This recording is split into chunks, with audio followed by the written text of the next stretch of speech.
আমাদের দেশে এই ধরনের খেলনা আছে, নাই যে তা না। বিভিন্ন পার্ক যেরকম ফ্যান্টাসি কিংডম বা আরও যে বিশাল পার্কগুলো হয়েছে ওইখানে এই ধরনের খেলনা থাকে।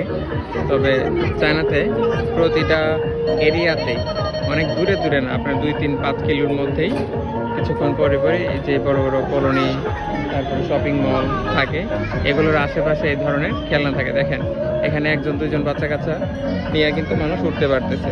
হ্যাঁ, মানে মানুষ প্রতিদিন এই ধরনের অ্যাডভেঞ্চারগুলো নিতে পারে। দেখেন কত কিউট বাচ্চাটা।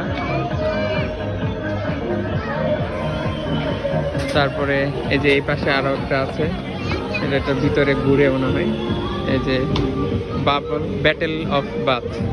তারপরে এই যে এই পাশে আছে রেলগাড়ি। হ্যাঁ, বাচ্চা কাচ্চা ফ্যামিলি সহকারে একবারে উঠতে পারে, 4-5টা সিট থাকে। তারপরে যে সিঙ্গেল ইলেকট্রিক যে টয় কারগুলো আছে ওইগুলোতে আপনার হচ্ছে গার্ডিয়ানরা সহকারে উঠতে পারে, 2টা সিট থাকে। এই যে এক পাশে গার্ডিয়ান বসে, আর পাশে বাচ্চা কাচ্চা বসে, এই পুরো এরিয়া হচ্ছে ড্রাইভিং করে। তো এখানে এন্টারটেনমেন্টের আসলে তেমন কোনো অভাব নাই। এটা হচ্ছে একেবারে সেন্ট্রাল এরিয়াগুলোতে। তাছাড়া পার্ক তো আছে, পার্ক আছে, লেক আছে, পাহাড় আছে, সব জায়গাতেই হচ্ছে খুব সুন্দর পরিবেশ করা আছে, বিশেষ করে বাচ্চা কাচ্চাদের জন্য, কারণ এরাই হচ্ছে আগামীর ভবিষ্যৎ।